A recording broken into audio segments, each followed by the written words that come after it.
I'm lifting my glass for another toast when I hear my name drift through the hallway. The conversation carries through the partially open door of Papa's study, wrapped in Marcus's familiar voice, the one that's commanded attention since we were children. She finally has enough money to help save our family legacy.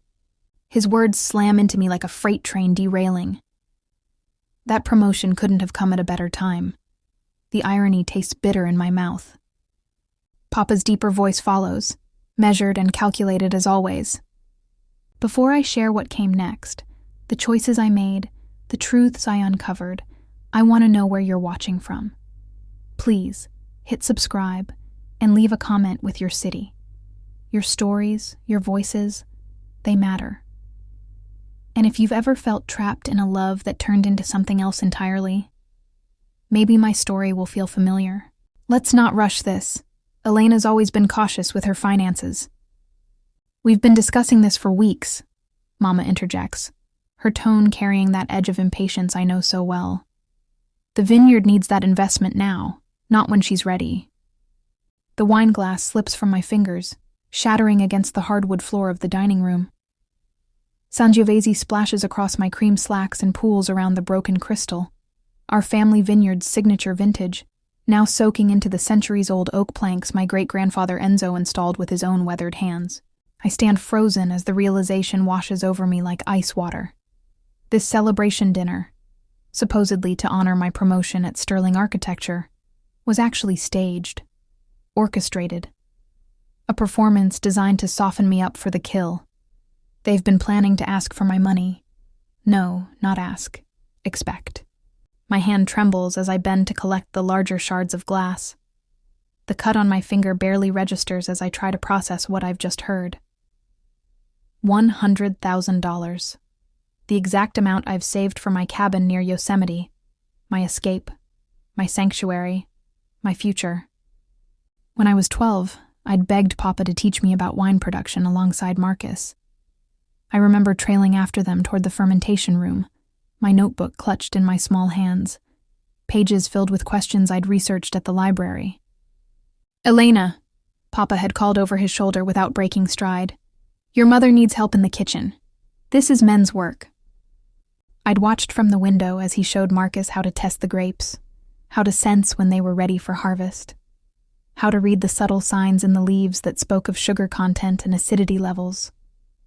Later that night, Marcus's C- in science was celebrated with ice cream and promises of a car for his 16th birthday. My academic award certificate remained stuck to the refrigerator, unremarked, curling at the edges like my hopes. The memory burns as I rise, leaving the broken glass behind like shattered expectations. My hands have stopped shaking by the time I push open the study door. 3 heads turn toward me. 3 faces that shaped my childhood, molded my insecurities, and are now plotting to rob my future. The silence stretches taut between us, a wire ready to snap. "What were you just saying about my finances?" I ask, my voice steadier than I feel. Mama recovers first, her smile sliding into place like a mask she's worn for 30 years. "We're just proud of how well you're doing, mija. That promotion is quite an achievement." I notice something strange. My hands have completely stopped trembling. The familiar anxiety that usually churns in my stomach when confronting my family has quieted. In its place is something unfamiliar, yet welcome. Clarity. "I know exactly what you were planning," I say, each word deliberate as falling stones.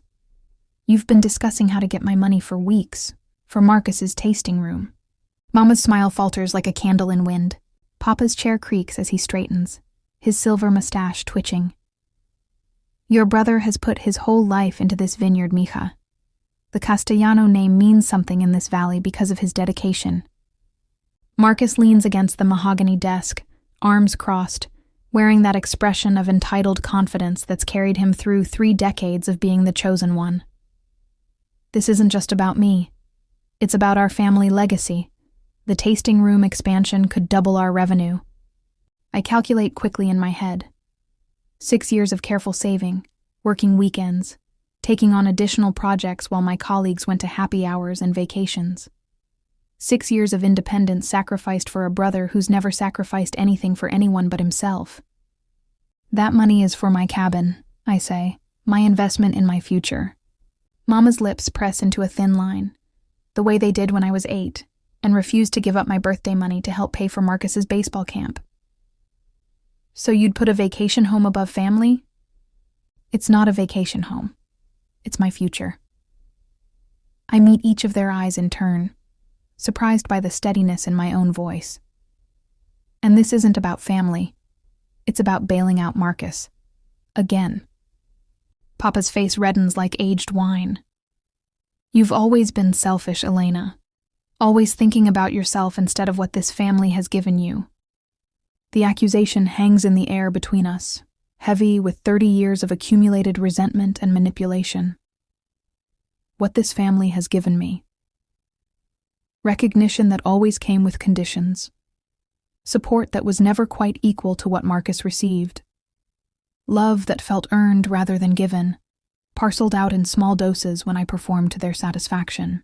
I'm sorry, I announce, gathering my papers with deliberate calm. There's an emergency at work. I need to leave immediately. This is more important than your job, Papa insists, his voice carrying that familiar edge of command that worked when I was 8, but feels powerless now. We need an answer today, Mama adds, her mask slipping to reveal the desperation underneath. Marcus slams his hand on the table, making the wine glasses jump. This is exactly why the vineyard is struggling, because no one in this family is willing to sacrifice anything for its success. His face flushes dark red, and for a moment I see him as he really is, not the golden child I've envied and resented, but a man drowning in his own failures. You think I haven't put everything I have into this place? His voice cracks slightly. I've been working 16-hour days for 15 years. I haven't taken a real vacation since college. My marriage fell apart because I was always here, always trying to make this place work. He stands abruptly, pacing to the window that overlooks the struggling vines. We're drowning in debt, okay? The bank is threatening foreclosure if we don't show major improvements by next quarter. The equipment is falling apart. The irrigation system needs complete replacement. We're hemorrhaging money every month. The room falls silent except for Marcus's labored breathing. Several relatives stare at him with new awareness, finally seeing the desperation he's been hiding behind his swagger. Foreclosure? Tio Roberto repeats, his face pale. You never mentioned foreclosure. Why would my $100,000 make a difference if things are that dire?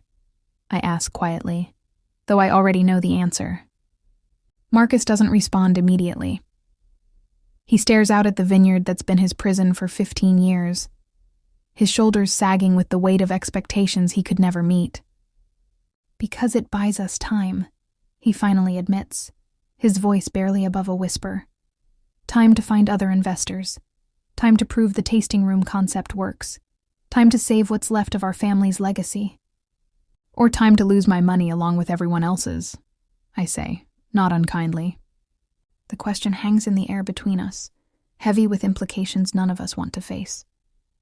Tia Carmen speaks first, her voice careful but determined. I think we all need time to process this new information. Perhaps we should reconvene next weekend, after everyone's had a chance to review the numbers Elena provided. Papa opens his mouth to object, but Mama places a warning hand on his arm.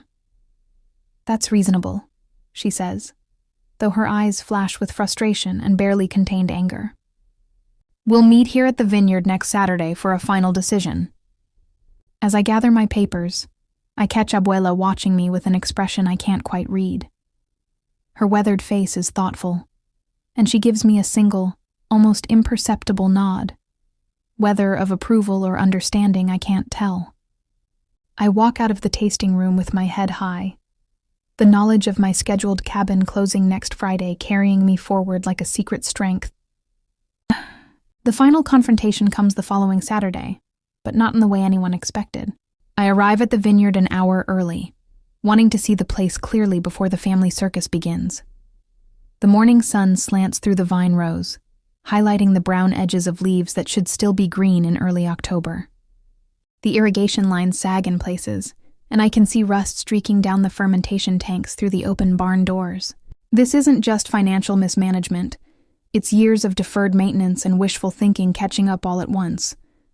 Marcus finds me standing among the Cabernet vines, examining a cluster of grapes that should have been harvested weeks ago. "You're early," he says, his voice lacking its usual aggression. In the morning light, I can see the exhaustion carved into his face, the way his shirt hangs loose on a frame that's lost weight from stress. "I wanted to see it," I say simply. "Really see it without everyone watching." He nods, understanding exactly what I mean. It's worse than I admitted last week. I turn to face him fully. "How much worse?" "We have maybe 3 months before the bank forecloses. Your 100,000 would give us 6, maybe 8 months to turn things around." He runs his hands through his hair. "But honestly, I don't think even that would be enough." The admission hangs between us like a white flag of surrender. "Why didn't you tell everyone the truth from the beginning?" I ask.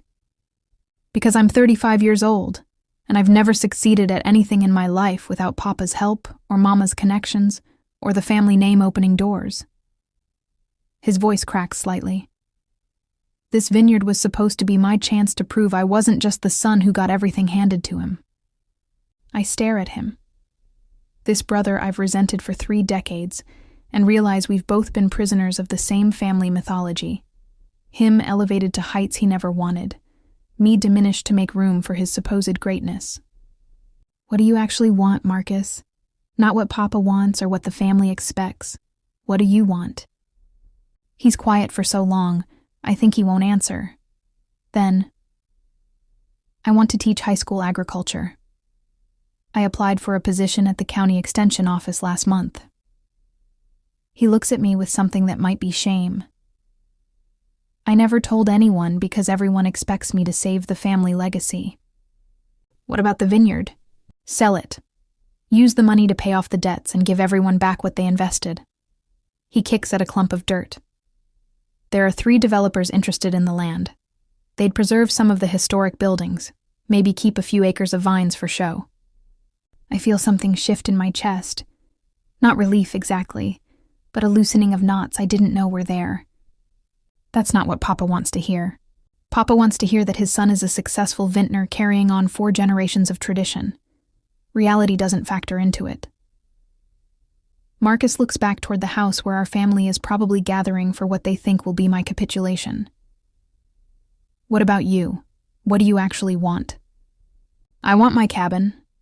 I want to design buildings that matter. I want to stop trying to earn approval from people who've already decided I'm not worth their attention." The words come out easier than I expected. I want to be free of all this drama and manipulation and guilt. "Then don't give us the money." I stare at him. "What?" "Don't invest. Use your 100,000 for your cabin and your future." His voice grows stronger as he talks. "Let me handle Papa and Mama. Let me tell them the truth about the finances and why pouring more money into this place won't save it. They'll blame me for abandoning the family. They'll blame both of us for a while. But maybe that's what needs to happen for everyone to face reality." He looks at the struggling vines around us. "Maybe the Castellano wine legacy ends with me, and that's okay. Maybe something better starts with you." Before I can respond, car doors slam in the driveway. The family has arrived for what they think will be my surrender. "Are you sure about this?" I ask. "For the first time in my life, yes." Marcus straightens his shoulders. "Are you?" I think about Independence Ridge, about the cabin that's now legally mine, about the architectural projects waiting for me back in the city, about Victoria's faith in my abilities, and David's friendship, and Rebecca's enthusiasm for my future. About 30 years of seeking approval from people who were never going to give it freely. "Yes," I say, "I'm sure." We walk toward the house together, brother and sister united for perhaps the first time in our lives, not in preserving the family mythology, but in finally telling the truth about it. The family meeting that follows is unlike any gathering in Castellano family history. Marcus stands at the head of the table where Papa usually sits, a stack of financial documents spread before him. His hands shake slightly as he begins, but his voice is steady. "Before anyone asks Elena about her investment decision, I need to tell you all something important about the vineyard situation." For the next 20 minutes, he lays out the brutal financial reality, the mounting debts, the deferred maintenance, the declining wine quality, the failed marketing initiatives. He shows them bank statements, loan documents, and foreclosure notices that some family members are seeing for the first time. The room grows quieter with each revelation. When he finishes, the silence stretches like a held breath. Finally, Abuela speaks, her voice soft but clear. "How long have you been carrying this burden alone, mijo?" "Too long," Marcus admits. "I kept thinking I could fix it, that the next harvest or the next marketing push would turn everything around. I didn't want to disappoint everyone." "So you let us pressure Elena to throw her money away too?" Tio Roberto's voice carries an edge I've never heard before. "I thought maybe—" Marcus trails off, then straightens. "I was wrong. Elena's money won't save this place. Nothing will, at least not as a working vineyard." Papa finally speaks, his voice heavy with the weight of 4 generations. "This land has been in our family for 90 years. And it can stay in the family in a different way," I say, speaking for the first time since the meeting began. The developers Marcus mentioned would preserve the historic buildings and some of the vineyard character. The land would still be beautiful, still be connected to our history. "But it wouldn't be ours," Mama whispers. "Neither is my future," I reply gently. "But I'm building something new instead of clinging to something that's already gone." I stand and retrieve my own folder from my briefcase. Not financial projections this time, but architectural sketches. "I've been thinking about this for weeks," I say, spreading the drawings across the table. "What if we preserve the family legacy in a different way?" The sketches show the historic winery buildings transformed into a cultural center and museum, with event spaces that could host weddings and corporate retreats. The tasting room becomes a restaurant featuring local cuisine.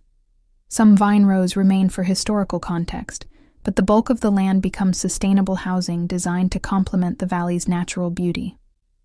"I could design the renovation," I continue. "Make sure it honors our family's contribution to the valley while creating something economically viable for whoever buys it." Tia Carmen studies the drawings with growing interest. "This could actually work, and it would provide jobs for the community." "The development company would need architectural consultation," I add. "I could make sure the family story gets told respectfully." Papa stares at the sketches for a long time. When he finally looks up, his eyes are wet. "Your great-grandfather would be proud," he says quietly. "Not of the wine business failing, but of you taking what we built and making it into something new." "Are you serious about the teaching job?" Mama asks Marcus, her voice carefully neutral. He nods. "It's what I've always wanted to do. I love agriculture, but I love sharing knowledge more than making wine." The conversation continues for another hour, but the fundamental shift has already happened. We're no longer fighting over preserving something that's already lost. We're planning how to build something new from the pieces. When the meeting finally ends, families drift away in small groups, talking quietly about possibilities instead of obligations. Abuela approaches me as I'm packing up my drawings. She takes my hands in hers, studying my face with eyes that have seen nearly a century of family drama. "You chose well, mi amor," she says in Spanish, the language of her deepest feelings. "Sometimes the greatest gift we can give our family is refusing to enable their mistakes. I was afraid you'd be disappointed in me." "Disappointed?" She laughs, the sound like wind chimes in a gentle breeze. "You're the first person in this family in years to tell the truth about what they actually want, instead of what they think they should want." She presses something into my palm, a small silver key. "This opens the cedar chest in my bedroom," she explains. "Inside, you'll find some things that belonged to your great-grandmother Rosa.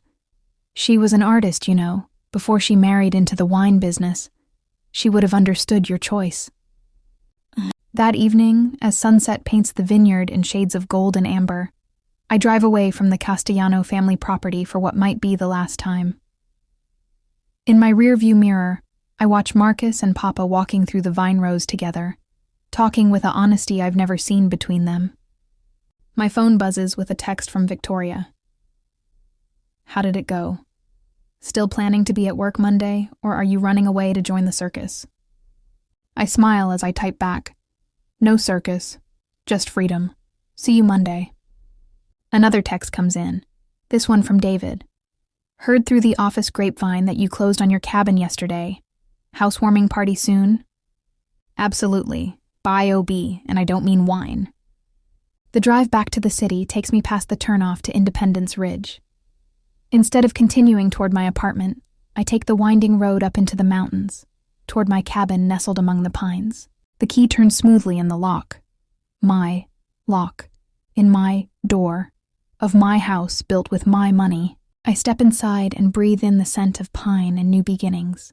Through the picture window, the mountains stretch endlessly toward the horizon, purple and gold in the fading light. This view belongs to me now. This peace belongs to me. This future belongs to me. I pour myself a glass of wine. Not Castellano Reserve, but a bottle I bought myself from a vineyard I chose because I liked their story, not because I was obligated to support them. As I settle into the chair by the window, my phone rings. For a moment, my chest tightens with familiar anxiety.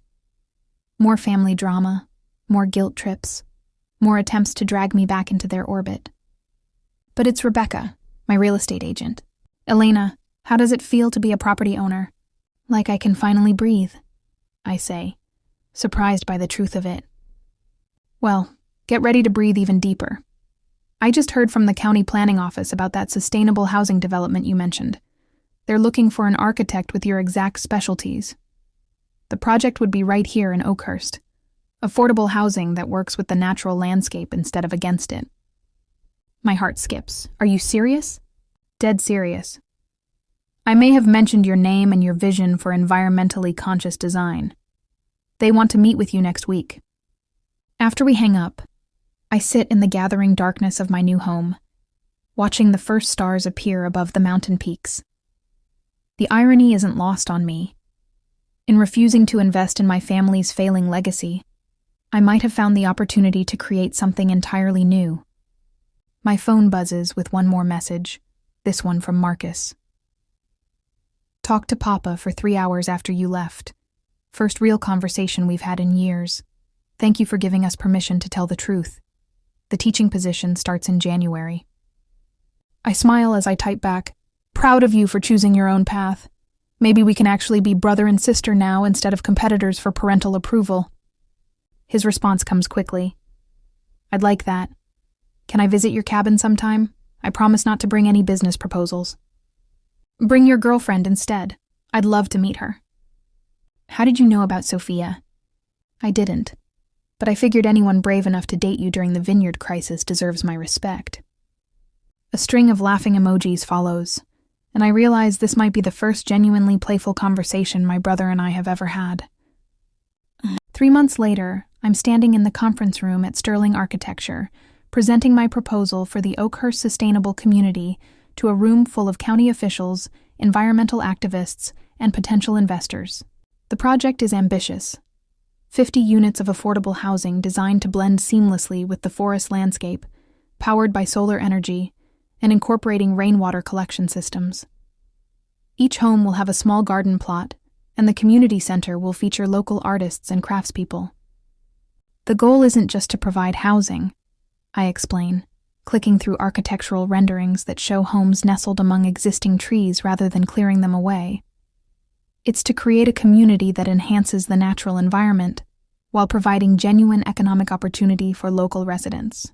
The county supervisor leans forward, studying the financial projections. And you're confident this can be built within budget? I've designed similar projects in urban settings. The principles scale beautifully to rural applications, especially when we work with the landscape instead of against it. After the presentation, Victoria pulls me aside in the hallway. I've never seen you present with that kind of confidence, she says, her eyes bright with pride. Whatever happened with your family situation, it's transformed your professional presence. I stopped trying to prove I deserve to be heard, I reply. Now I just focus on the work itself. Well, keep focusing. I just got word from the city planning department. They want you to consult on the downtown revitalization project. Apparently, your reputation for environmentally conscious design is spreading. That evening, I drive up to my cabin with a bottle of champagne and a head full of possibilities. The Sustainable Community Project could take 2 years to complete, which means I'll be spending significant time in the mountains, close to my sanctuary on Independence Ridge.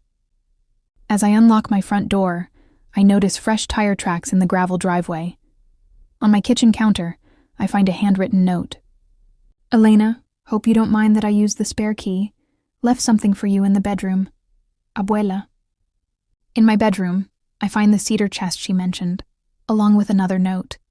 I thought these belonged with you now. Rosa would have loved your cabin. She used to say that sometimes the most loving thing a person can do is refuse to carry someone else's dreams on their shoulders. Con amor, tu abuela. Inside the chest, wrapped in tissue paper that smells of lavender and thyme, I find dozens of sketches and paintings. Rosa's work, my great-grandmother's art that I never knew existed, landscapes of the vineyard as it was 90 years ago, portraits of farm workers, still lifes of wine bottles and grape clusters rendered with an artist's eye for light and shadow. At the bottom of the chest, I find a leather-bound journal. The first entry is dated 1934. Giuseppe thinks my painting is a waste of time now that we have the vineyard to establish. He says a wife's duty is to support her husband's dreams, not chase her own. But I cannot stop seeing beauty everywhere, cannot stop wanting to capture it on canvas. Perhaps someday a woman in this family will understand that creating something new requires refusing to be consumed by someone else's vision of what your life should be. I sink onto my bed, holding the journal against my chest. 90 years later, Rosa's words feel like a message sent directly to me across the generations. The next morning, I wake to sunlight streaming through my bedroom windows and the sound of birds I'm still learning to identify. I make coffee in my kitchen, and sit at the desk I've positioned to catch the morning light. Opening my laptop, I begin working on the preliminary designs for the Oakhurst project. Rosa's paintings spread around me for inspiration. For the first time in my career, I'm not just designing buildings. I'm designing a community that honors both human needs and natural beauty.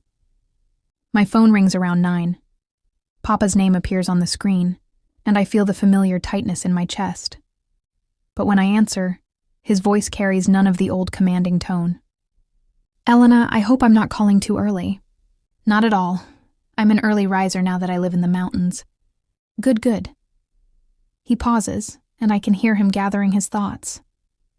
I wanted you to know that Marcus spoke with the development company yesterday. They're very interested in your architectural consultation for the vineyard property. That's wonderful news. And Elena? His voice grows softer. I owe you an apology. Several apologies, actually. I spent so many years trying to mold you and your brother into who I thought you should be that I never bothered to see who you actually were. I feel tears prick my eyes, but they're not the frustrated tears of childhood.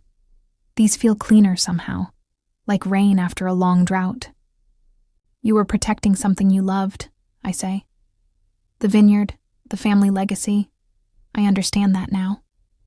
But I was so busy protecting the past that I couldn't see the future you were trying to build. He clears his throat.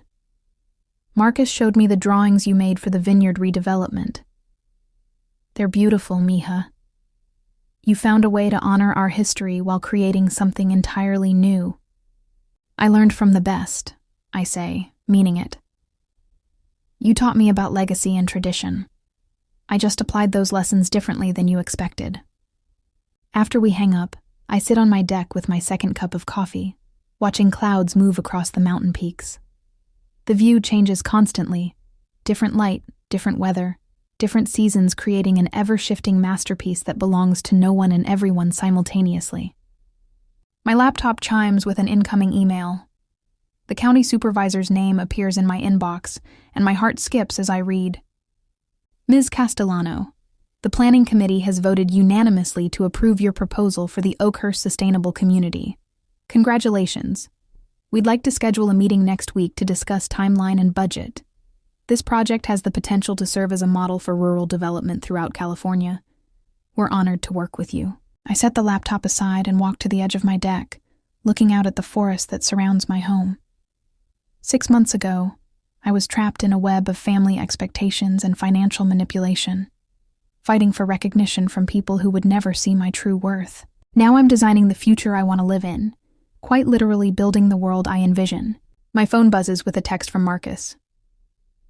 Just signed the papers to sell the vineyard. Development company wants to meet with you next month about the renovation design. Weird how losing everything led to finding what we actually wanted. I text back, not weird, necessary. Proud of you for having the courage to let go. Learned from my little sister, who knew she was the brave one all along. As I head inside to shower and prepare for another day of designing sustainable communities, I catch sight of my reflection in the bathroom mirror. I look different. Not just physically, though the stress lines around my eyes have faded. There's something in my expression that wasn't there before. Contentment. Not the desperate happiness that comes from finally getting approval, but the deeper satisfaction that comes from living authentically. That afternoon, I drive down to the Sterling Architecture office to work on the Oakhurst project renderings. David stops by my desk around 3, carrying 2 cups of coffee and wearing a grin. Heard about the county approval, he says, setting 1 cup in front of me. You're officially a big shot now. I'm officially doing work that matters to me, I correct. The big shot part is just a bonus. Speaking of bonuses, Victoria wants to see you in her office. Something about a partnership track position. I stare at him. Partnership? I just got promoted 6 months ago. Yeah. Well, apparently designing sustainable communities that get unanimous county approval and national attention tends to accelerate career trajectories. He grins. Plus, I may have mentioned to Victoria that several firms have been calling to recruit you. Several firms? Okay, 1 firm. But it's a really good one. His expression turns more serious. Elena, you've changed since you bought that cabin.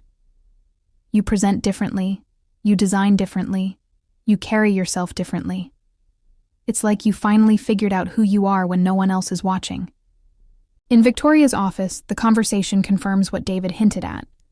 Sterling Architecture wants to create a new division focused on sustainable rural development, and they want me to head it.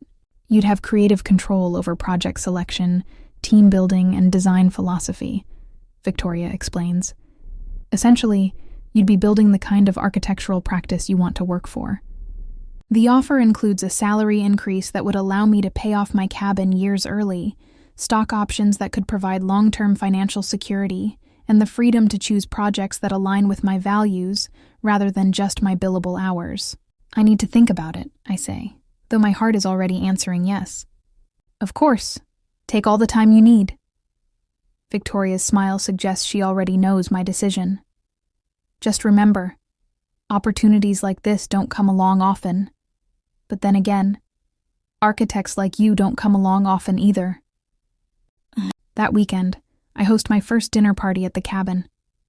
Marcus drives up with Sophia, a kindergarten teacher with kind eyes and a laugh that fills the room. David brings his partner Tom, whom I've heard about but never met. Victoria surprises me by accepting the invitation, arriving with her husband and a bottle of wine that probably costs more than my monthly car payment. We eat on the deck as the sun sets behind the mountains, and for the first time in my adult life, I'm sharing a meal with people who know and accept exactly who I am. So this is what financial independence looks like, Sophia says, gesturing toward the view. No wonder you fought for it. It's not just the money, I reply, refilling wine glasses. It's the right to make choices based on what I want, instead of what I think other people expect from me. Marcus nods, his arm around Sophia's shoulders. Best decision I ever made was following Elena's example and telling the truth about what I actually wanted. Which was, Tom asks, to teach kids about sustainable agriculture instead of pretending to be a master vintner. Marcus's smile is more relaxed than I've seen it in years. Turns out I'm much better at explaining soil composition to 12-year-olds than I ever was at managing a failing business. And Elena's much better at designing the future than she was at funding other people's past mistakes, Victoria adds, raising her glass in a toast. As the evening winds down and my guests prepare to leave, David pulls me aside on the deck. You know what's different about tonight compared to every other work social event I've seen you at? What's that? You didn't apologize once. Not for the food, not for the cabin being too rustic, not for taking up people's time. You just enjoyed yourself and let everyone else do the same. I consider this as I wave goodbye to the last car disappearing down my driveway. He's right. For 30 years, I've been apologizing for taking up space, for having opinions, for wanting things that didn't align with other people's priorities. Tonight I simply existed as myself and it was enough. The partnership offer from Sterling Architecture comes through officially the following Tuesday. I accept immediately, then drive up to my cabin to celebrate in my own space. As I unlock my front door, I find an unexpected visitor waiting on my deck. Abuela sits in one of my Adirondack chairs, a picnic basket at her feet, and a satisfied smile on her weathered face. I hope you don't mind the surprise visit, mi amor. Never, I say, kissing her cheek. How did you get here? Your cousin Miguel drove me. He's down at the general store giving us some time to talk. She pats the chair beside her. Sit with your abuela. I settle into the chair and she opens the picnic basket to reveal homemade tamales, fresh salsa, and 2 bottles of Coca-Cola in glass bottles. I wanted to see this place that gave my granddaughter the courage to choose herself over family obligation, she says, unwrapping the tamales with practiced efficiency. Do you think I was selfish? The question has been haunting me despite my newfound confidence. Selfish? She laughs, the sound carrying across the quiet forest. Mija, I spent 40 years of my marriage making wine I didn't particularly like because your grandfather needed me to be the dutiful wife. I gave up painting, gave up my dreams of traveling, gave up pieces of myself until I wasn't sure who I was underneath all that sacrifice. She hands me a tamale, still warm from her kitchen. When your grandfather died, I had to rediscover Elena Castellano, not just the widow of Antonio Castellano. It took me 10 years to remember that I had dreams of my own. I never knew you felt that way, because I never told anyone. I just smiled and played the role everyone expected. Her eyes grow distant. But you, mi amor, you chose differently. You chose to be Elena first, Castellano second. That's not selfish. That's brave. We eat in comfortable silence, watching hawks circle above the valley below. Finally, she speaks again. I have something for you. From her purse, she withdraws an envelope, yellowed with age. This arrived for Rosa in 1936. She never opened it. I take the envelope carefully. The return address reads San Francisco Museum of Art. She'd submitted some paintings to a show, Abuela explains. But by the time this arrived, your great-grandfather had convinced her that art was a foolish dream. She hid the letter and never looked at it again. With trembling fingers, I open the envelope and unfold the letter inside. Dear Mrs. Castellano, we are pleased to inform you that your submission has been accepted for our upcoming exhibition of California landscape artists. Your paintings demonstrate exceptional talent and a unique perspective on the natural world. We would be honored to include your work in this important showcase. Please contact us at your earliest convenience to discuss the details. I stare at the letter, imagining Rosa receiving this validation of her talent and then setting it aside out of duty to family expectations. She could have been a recognized artist, I whisper. Yes, but she chose the path that seemed safer, more acceptable to everyone else. Abuela takes my hands in hers. You chose the path that was true to who you are. Rosa would be so proud. As we sit together on my deck, 4 generations of Castellano women connected across time by the courage to dream and the cost of compromise, I understand something fundamental about legacy. It's not about preserving what came before unchanged.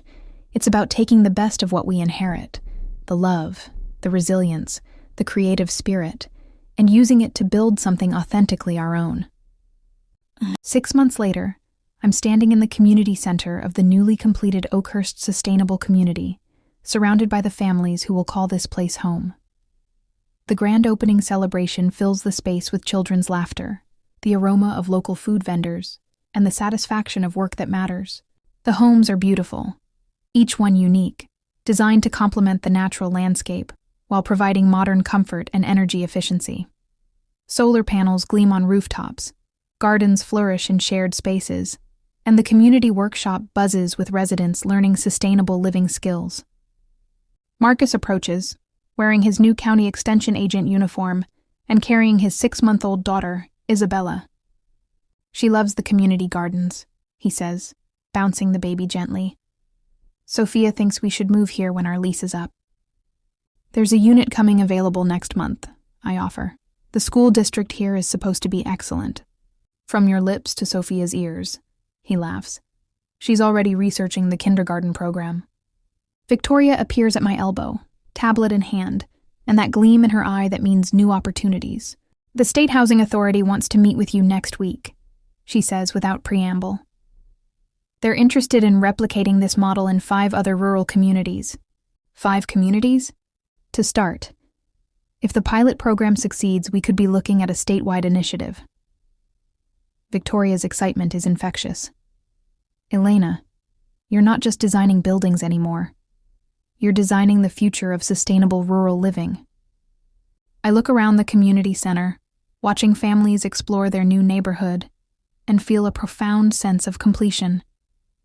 This is what I was meant to build, not just structures, but communities. Not just shelter, but homes that honor both human needs and environmental responsibility. My phone buzzes with a text from Papa. "Saw the news article about your housing project. The whole family is proud. Sunday dinner at our house next week? Mama wants to cook for the famous architect." I smile as I type back, "I'll be there. But I'm bringing wine from a different vineyard this time."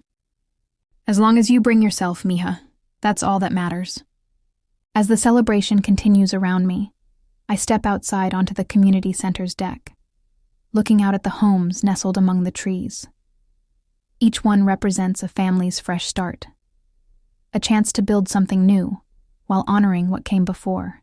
David joins me at the railing, carrying 2 cups of coffee from the local roastery that opened in one of the community's commercial spaces. "So what's next for Elena Castellano, Master of Sustainable Communities?"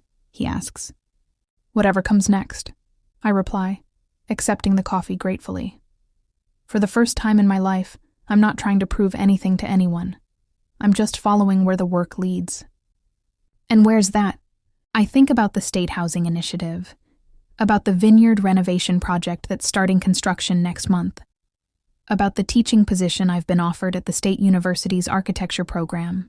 Everywhere, I say finally. The world needs more communities like this one. Places where people can live sustainably, affordably, and beautifully. As the sun sets behind the mountains, painting the sky in shades of gold and rose, I feel Rosa's presence like a warm hand on my shoulder. 4 generations later, a Castellano woman has finally learned to build her own legacy, instead of carrying someone else's dreams. My cabin on Independence Ridge waits for me, 30 minutes up the mountain road. Tomorrow, I'll wake to mountain air and birdsong, then drive down to continue designing the future I want to live in. But tonight, I'm here in this community I helped create, surrounded by people who chose to build something new instead of clinging to something that no longer served them, just like I did. 1 year later, I'm standing on the deck of my cabin, watching the sunrise paint the mountains in shades of amber and rose. The coffee in my mug steams in the cool morning air, and somewhere in the distance, I can hear the construction sounds from the 3rd Sustainable Community project breaking ground in the valley below. My phone rings, not with family drama or financial emergencies, but with Victoria calling to discuss the architectural firm we're launching together. Sterling Sustainable Design will focus exclusively on environmentally conscious projects that strengthen communities rather than exploit them. "Good morning, partner," Victoria's voice carries through the speaker with barely contained excitement. "Ready to change the world one building at a time?" "Always," I reply, smiling as I watch eagles soar over the forest canopy. After we hang up, I settle into my desk chair by the picture window, opening my laptop to review plans for our latest project, a retrofitted school that will serve as both an educational facility and a community resilience center. Rosa's paintings hang on the walls around me now. finally displayed where they can inspire another artist to follow her authentic vision. Her journal sits open beside my computer, bookmarked to an entry from 1940. I may never see my paintings in a museum, but perhaps someday a woman in this family will understand that the most beautiful thing we can create is a life that reflects who we truly are, not who others expect us to be. She couldn't have known that her great-granddaughter would find her words nearly a century later, at exactly the moment they were needed most. My phone chimes with a text from Marcus. Teaching my first sustainable farming class this afternoon. 12 high schoolers who want to change the world. Wish me luck. I text back. You don't need luck. You have passion and knowledge. That's everything. Another text arrives, this one from a number I don't recognize. Ms. Castellano, this is Sarah Chen from UC Berkeley's School of Architecture. We'd love to discuss having you teach our Sustainable Design Seminar next semester. Your work is inspiring the next generation of architects. I set the phone down and return to my drawings, but I'm smiling. Teaching has always appealed to me. The chance to pass on not just technical knowledge, but the courage to design buildings that serve people and planet, rather than just profit margins. Around noon, I take a break to walk the perimeter of my property, something I do most days as a reminder of how far I've traveled from that evening when I overheard my family planning to exploit my success. The forest is alive with spring growth, new leaves unfurling, wildflowers pushing through the forest floor, birds building nests in the branches overhead. Everything around me is engaged in the work of renewal, of growing toward its own authentic form, rather than conforming to external expectations. My phone rings again.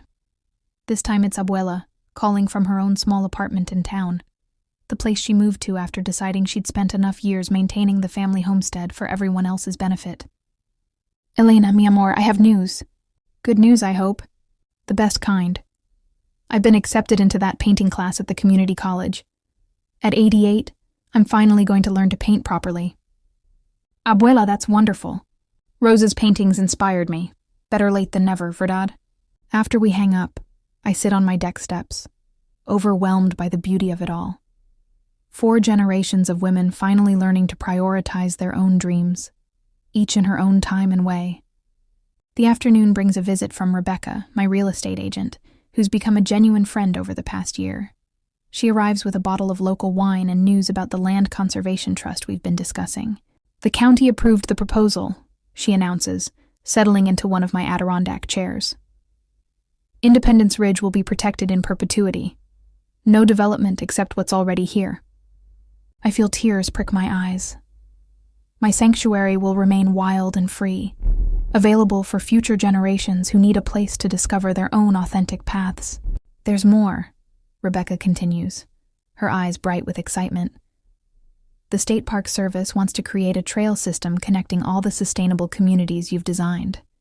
They're calling it the Heritage Trail, honoring both natural heritage and the innovative communities that prove we can live in harmony with the landscape.